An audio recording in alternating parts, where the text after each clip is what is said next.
Say it again. I dare you. One more word out of your mouth and I'll expose the truth right here in front of everyone. Try that tone with me again, and I'll shut you down so fast you won't remember your own name. Oh, please, shut your mouth. You're not scary, you're just loud, stupid, and desperate for attention. There are moments in Judge Judy's courtroom where time itself seems to freeze. Moments so shocking, so outrageous that every person watching knows something catastrophic is about to happen.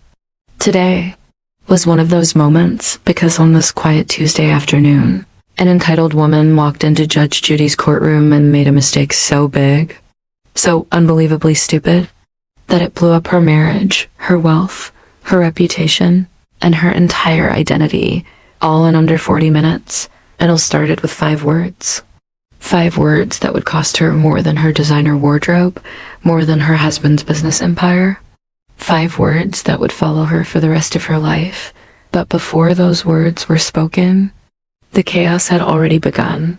She entered like a queen returning to her palace, chin lifted, heels clicking sharply against the courtroom floor, every movement screaming, "I'm better than you." Her name? Victoria Langford. A socialite, fundraiser board member, lifestyle influencer, and self-proclaimed tastemaker to the rest of the world. A walking entitlement disaster. Her sleek silver bob was professionally curled. Her emerald green blazer looked tailored directly onto her body, and the diamond necklace around her throat sparkled so brightly it could probably blind a satellite. Behind her stood her husband, Charles Langford, a real estate tycoon worth nearly $12 million. And looking like a man preparing to attend his own funeral, he wasn't walking. He was dragging his feet. His tie was crooked, his collar soaked with nervous sweat, and his entire posture said, "Why am I here? How did I get here? Oh God, please let this end quickly." Victoria, however, was in full performance mode. Even the way she placed her handbag, a limited edition Hermes bag worth more than a brand new car, was dramatic. She set it down like it was a royal crown. Judge Judy didn't even look up yet. But the bailiff announced the case. Langford versus Ruiz. Across the courtroom, sitting quietly, hands folded in her lap, was Sophia Ruiz, 21 years old. Full-time student, part-time bakery worker. Someone who looked like she'd spent her whole life avoiding trouble. She shouldn't have been in court at all.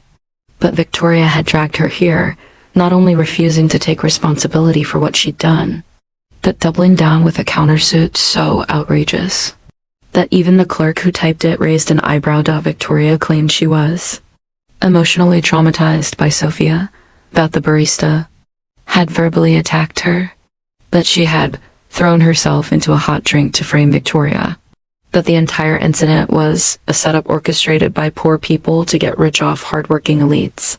Hardworking elites. Even Charles coughed at that one, but the truth? The truth was uglier, harsher, and painful to watch. Literally, Sophia's face and shoulders still bore raw, fresh scars.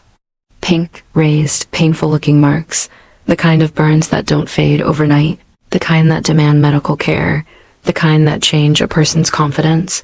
And the source of those scars? Victoria, because 2 weeks earlier, inside a high-end bakery cafe, Victoria had taken a steaming hot caramel macchiato and thrown it directly into Sophia's face because, according to her, it tasted too sweet. Too sweet. And then she'd slapped Sophia's phone from her hand when she tried calling for help, shattering it against the marble floor. Every witness in the bakery confirmed it. The security cameras recorded it. The audio captured every insult.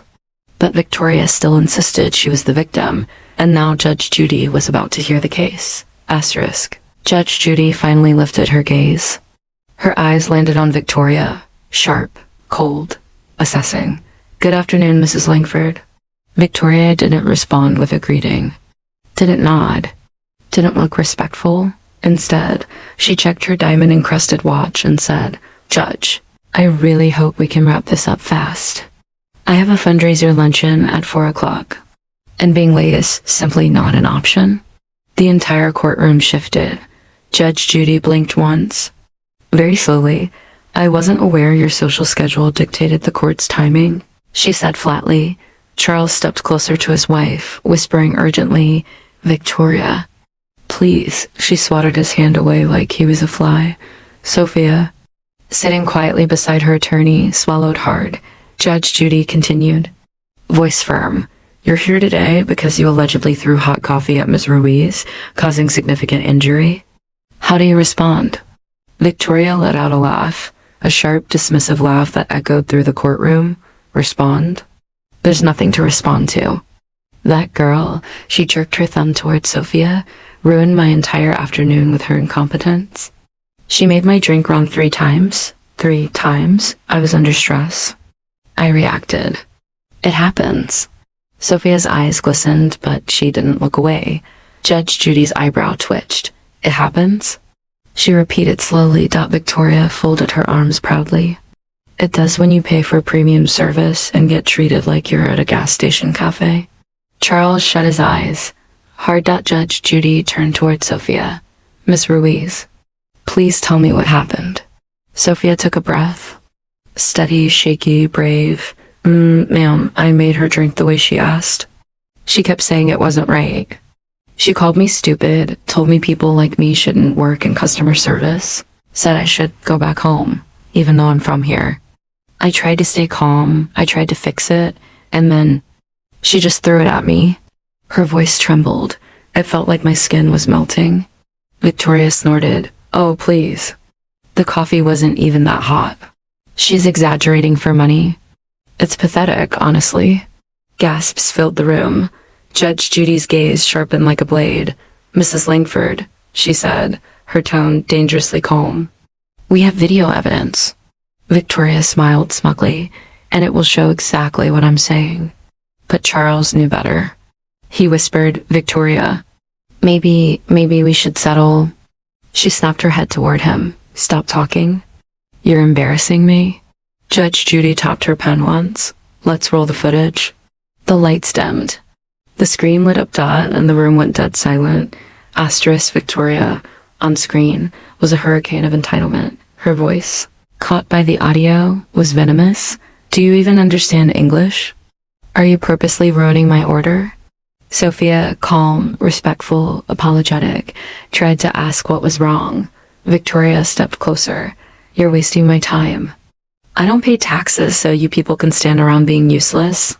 Then came the moment. Victoria grabbed the hot drink, steam rising visibly, and threw it straight into Sophia's face. Sophia screamed.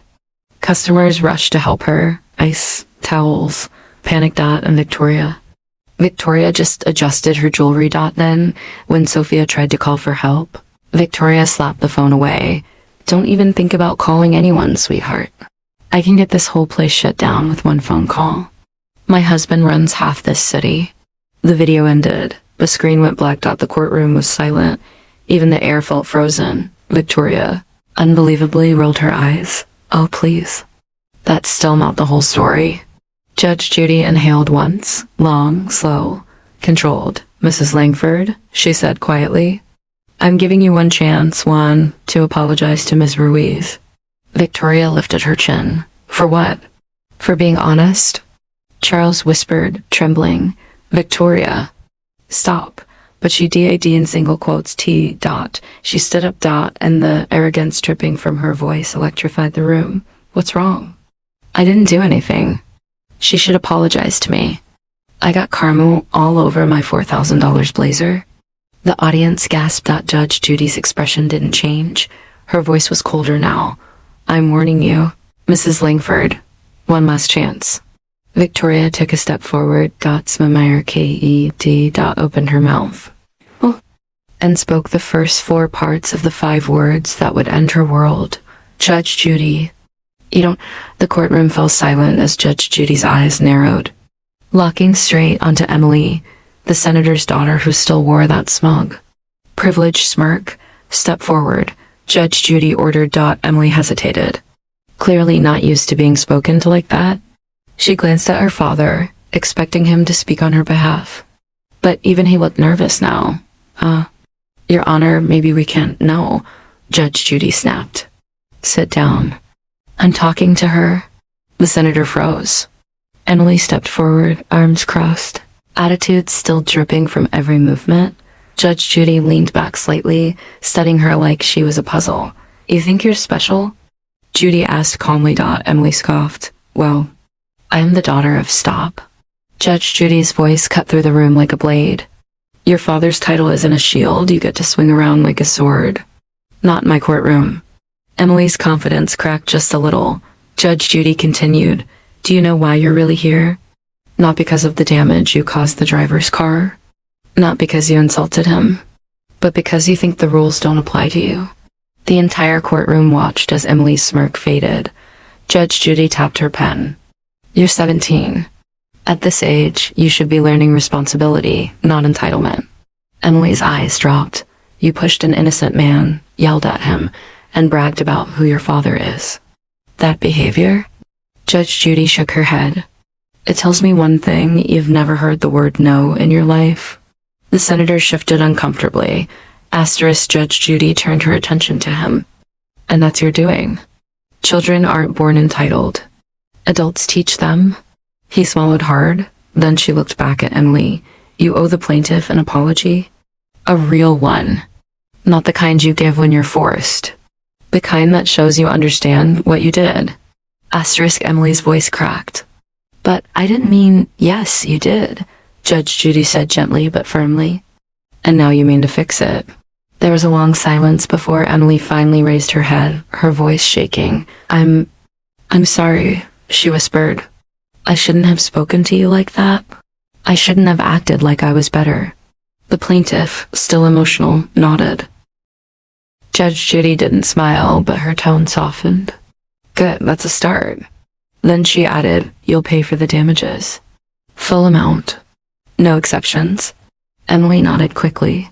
And as for you, Judy said, looking at the senator, your daughter needs guidance, not excuses. Start acting like a parent. The senator lowered his head in shame. Judge Judy banged her gavel. Case closed.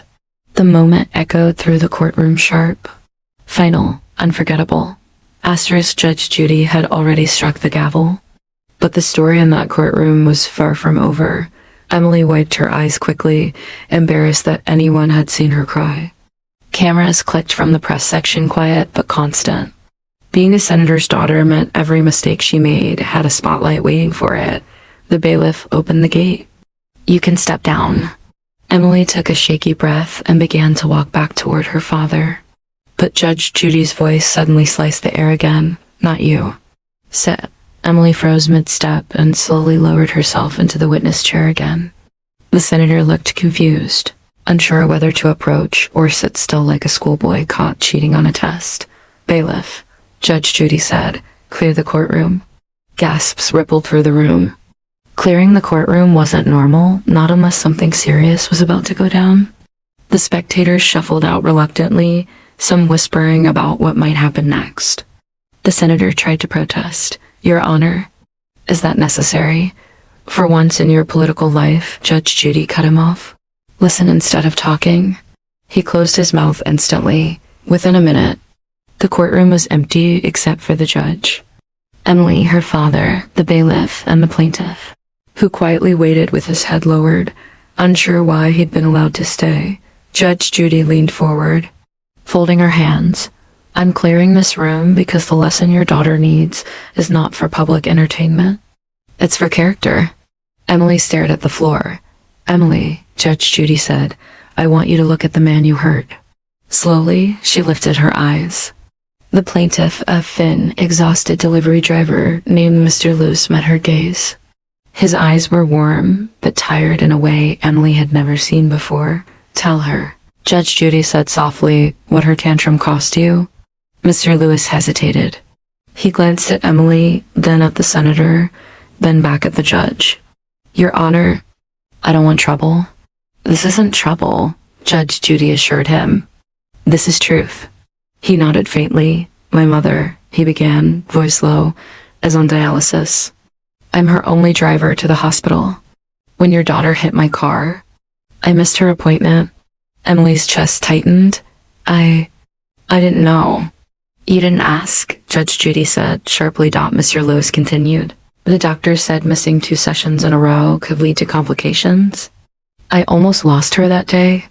I was stuck waiting for the police report and tow truck while she was home alone, getting weaker. Emily's lips trembled. She had never imagined her outburst could reach someone's life in a way that deep. Mr. Lewis wiped his eyes. I'm not mad at you.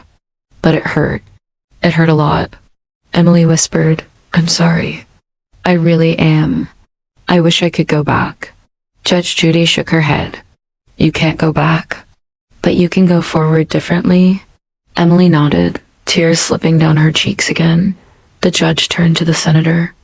And you've built an image of power and respectability, but none of that matters if the child living under your roof grows up empty on the inside. Character is not inherited. It's taught. The senator swallowed, face red with shame. You're right. I've been busy. Too busy. Busy isn't an excuse, Judge Judy snapped. It's a choice. Emily flinched as if every word was aimed at her too. Judge Judy sighed, weary but not unkind. You two need to fix your home before you worry about fixing the country. The senator nodded slowly. I will. I promise.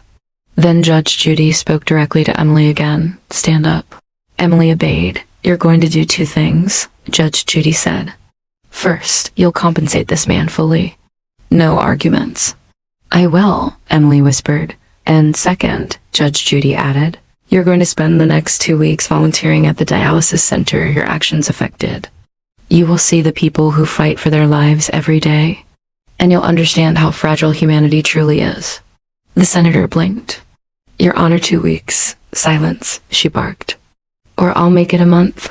Emily nodded before he could speak again. I'll do it. Judge Judy watched her carefully, searching her eyes. You're a smart girl, but smart means nothing without heart. You'll learn that surrounded by people who don't know who you are and don't care who your father is. Emily swallowed and nodded again. The judge finally leaned back. Good, now we're done. Asterisk, the tension broke like a cracked window. The bailiff opened the doors, letting the hallway noise drift back inside. Emily looked at Mr. Lewis and, without hesitation, walked over to him. If you ever need a ride for your mother, she said quietly, I'll help. I mean it.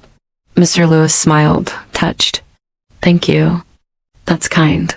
The senator stood, a hand on his daughter's shoulder. But this time, it wasn't to protect her, it was to support her as they walked out. The press immediately swarmed, shoving microphones in their faces. Senator, is it true your daughter insulted a public worker? Judge Judy ordered community service. Your reaction? Is this going to affect your re-election? Before the senator could speak, Emily stepped forward. I made a mistake, she said clearly, ignoring the flashing cameras. I hurt someone. Judge Judy was right to call me out, and I'm going to make it right. A sudden hush fell. Reporters exchanged surprised glances. This wasn't the spoiled girl they expected, but Emily wasn't finished. People think being powerful means being untouchable, she said, voice steady. But real power is owning your actions. Today I learned that. The senator stared at his daughter. Stunned and proud, Emily turned away from the cameras and began walking toward the exit, shoulders straighter than they had been all day. Inside the courtroom, Judge Judy watched her through the doorway, a rare flicker of satisfaction crossing her face. She be all right? She murmured. The bailiff nodded. Think she learned something?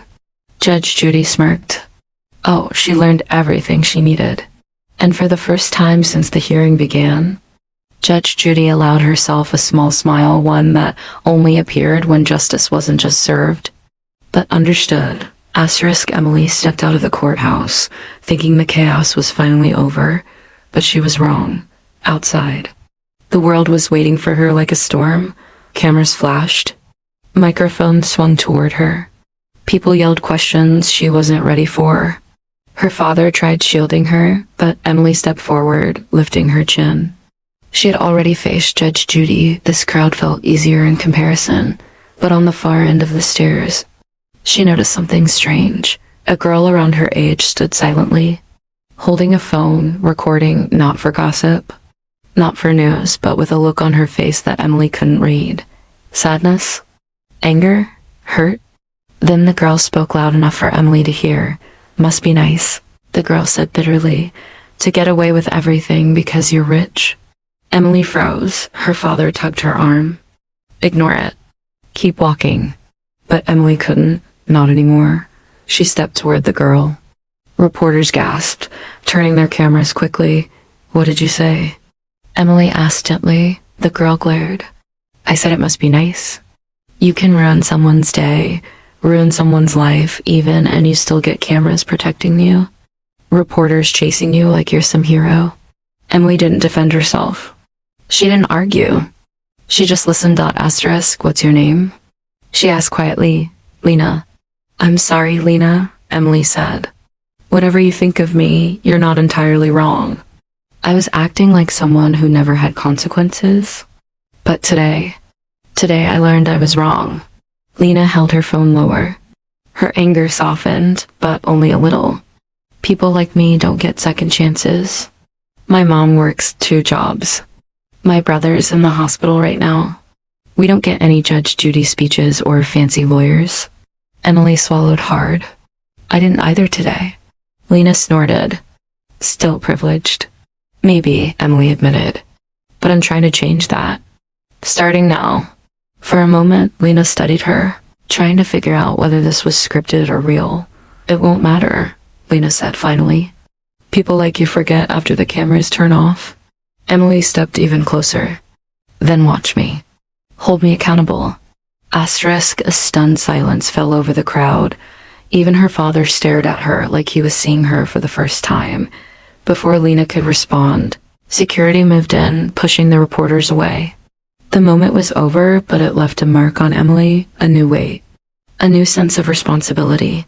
Asterisk, that evening, Emily sat on her bed, staring at the ceiling. Her phone buzzed nonstop. News articles, social media posts, classmates messaging her. Some were supporting her apology. Others mocked her. Some didn't believe her. Her father knocked gently. Can I come in? She nodded. He sat beside her, looking tired, older than she'd ever seen him. You did well today, he said softly. Emily looked surprised. You're not mad? No, he said. I'm proud. Embarrassed by what happened, yes. But proud you faced it. Emily sighed. Dad, why didn't you ever tell me no? He blinked, caught off guard. I thought giving you everything meant loving you, he said. I thought protecting you from pain was my job. It wasn't, Emily whispered. It made me blind. Asterisk, the senator lowered his head. I screwed up. Emily leaned against him. Something she hadn't done in years. We both did, she said. He wrapped an arm around her gently. When you finish your volunteer work, he said, I want us to start something new. A charity. Something that actually helps people like Mr. Lewis. Something meaningful. Emily smiled faintly. I'd like that. Her father kissed her forehead. I'll give you space. Long day. He left quietly. Emily stared at her phone again, at the video of Lena, angry and hurt. Watch me. Hold me accountable. Emily repeated it to herself. Then I will. The next morning, Emily woke before sunrise. She didn't wait for her father. She didn't wait for the publicity team. She didn't even tell the press. She simply got ready, tied her hair back, and went to the dialysis center Judge Judy assigned. The lobby smelled of antiseptic and warm blankets. Nurses rushed past, carrying charts and helping patients in wheelchairs. Can I help you? A nurse asked. I'm supposed to volunteer, Emily said nervously. My name is, we know, the nurse said with a half smile. Judge Judy called personally. Come on, let's get you started. Emily blinked. She called? Oh yes, the nurse laughed. Apparently she doesn't trust politicians to keep their word. Emily flushed but followed her. Her first task wasn't glamorous. Folding towels. Then cleaning chairs. Then organizing medical supplies. Hours passed. And Emily didn't complain, not once. Finally, the nurse pointed to a hallway. Room 12. Patient needs help adjusting her bed. Be gentle, she's sensitive. Emily nodded and walked in. Her breath caught. It was Mr. Lewis's mother. The frail old woman looked up weakly. "Oh, hello, dear." Emily swallowed. "Hi, I'm here to help." She adjusted the pillows, carefully lifted the blanket, helped her sit up slightly. "You're very kind." The woman whispered. Emily nearly broke down. "I wasn't," she said softly. "But I'm trying to be." The woman patted her hand lovingly. "Trying is where kindness begins." Emily smiled through tears.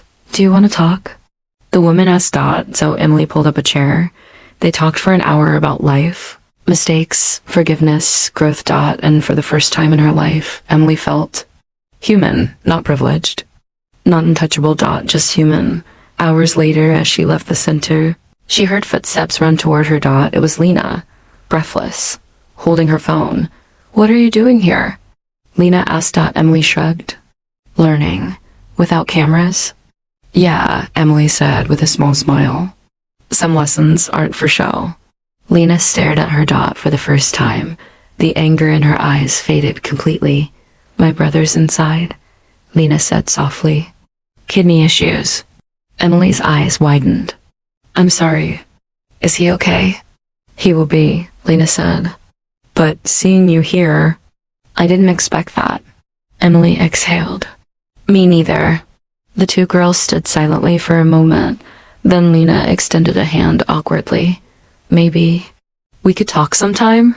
she asked. Emily shook her hand gently. "I'd like that." For the first time, Lena smiled, a real one, and Emily felt something shift in her. Just something Judge Judy wanted her to feel all along. Responsibility, compassion, humility, and maybe, just maybe, the beginning of a new chapter. Not the senator's daughter. Not the spoiled girl. Just Emily, learning how to be better. Emily didn't know it yet.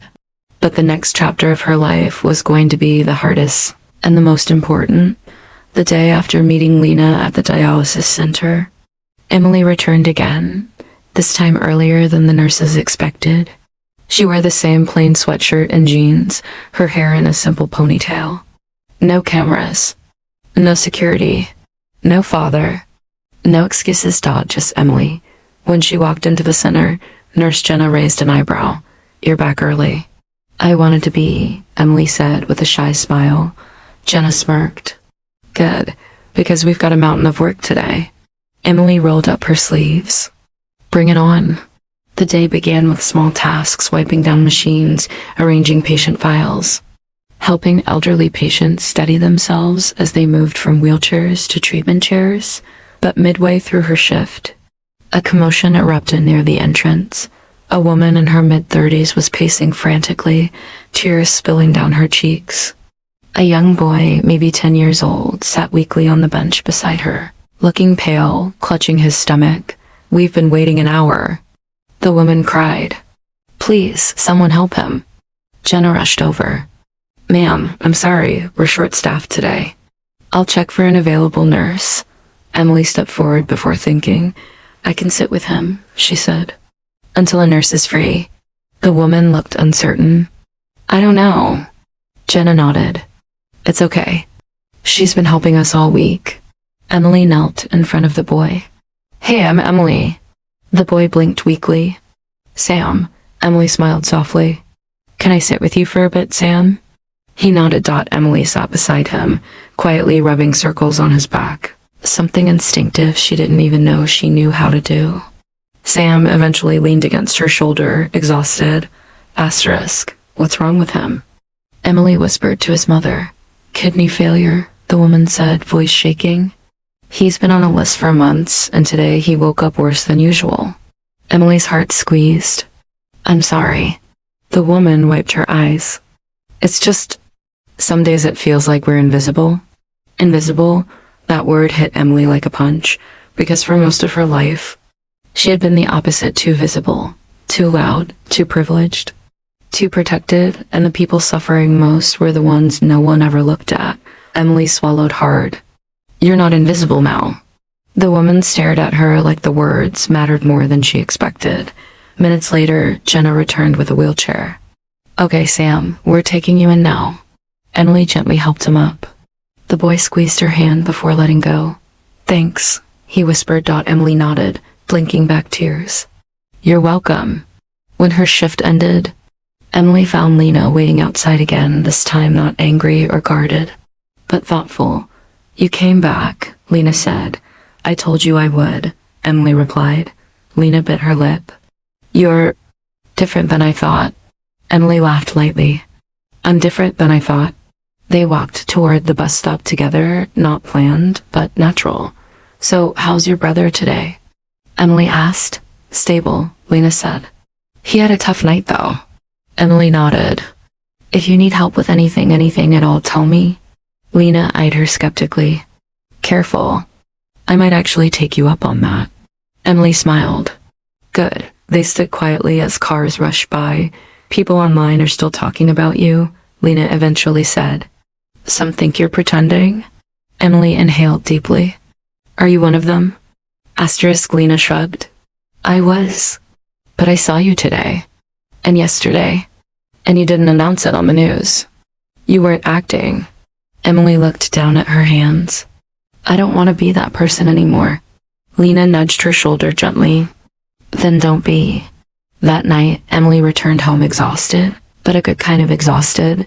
She expected her father to be pacing around, worrying about her safety or image. Instead, she found him in the kitchen, sleeves rolled up, chopping vegetables clumsily. Dad? She blinked. You're cooking? He smiled sheepishly. Trying to. I thought maybe we could have dinner together tonight. Emily warmed at the gesture. I'd like that. They ate at the kitchen counter quietly at first. Then her father finally spoke. I saw some of the posts about you online. He began. Emily froze. Please don't. No, he interrupted gently. I'm proud of you. Emily stared at him. You're doing something real, he continued. Not for publicity. Not for me. For yourself. She felt her throat tighten. I didn't know I could. He smiled. You always could. You just needed to see the world beyond our own. Emily's eyes softened. Dad, can I ask you something? Anything. Can we visit Mr. Lewis and his mother tomorrow? Together? The senator didn't hesitate. Yes, absolutely. Emily nodded, relieved. Good, she whispered. It's important. The next day, father and daughter arrived at the small apartment where Mr. Lewis lived with his mother. The building was old, the elevator creaky, the hallway walls chipped, but it felt warm. Lived-in, human. Mr. Lewis opened the door, surprised to see the senator at his home. Sir, what are you? I came to apologize, the senator said firmly. For not raising my daughter better. And for letting my position blind me? Mr. Lewis swallowed hard. You don't need to. I do, the senator insisted. Emily stepped forward. Is your mom okay? Mr. Lewis smiled weakly. She's better. Your visit yesterday meant a lot to her. Emily's face lit with relief. Can we see her? She asked, of course. They stepped into the small living room. The senator sat with Mr. Lewis while Emily went to the bedroom. The old woman smiled when she saw her. Back again? Emily grinned. I told you I'd return? You remind me of my granddaughter, the woman whispered. She changed when she realized the world didn't revolve around her either. Emily laughed softly.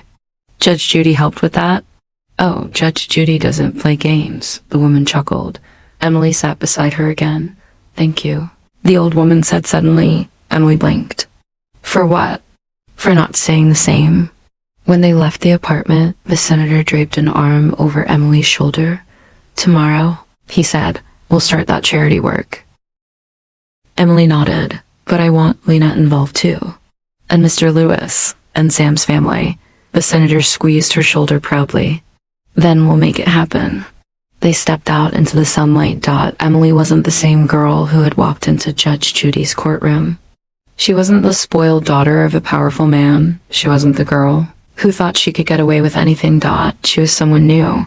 Someone who finally understood that privilege wasn't a crown. It was a responsibility. Someone who wasn't afraid to face her past and fix it. Someone who wanted to help. And as they got into the car, Emily took one last look at the apartment building behind her. This, she whispered, is just the beginning. Thank you for watching this episode of Judge Judy Files, where every case brings truth, justice, and a lesson worth remembering. If you enjoyed the drama, the emotion, and the unforgettable courtroom moments, make sure you hit that subscribe button and turn on notifications, so you never miss the next jaw-dropping case file. This courtroom is always open, and every story has something to teach. Subscribe now and become part of the Judge Judy Files family, where justice isn't just served, it's delivered with impact.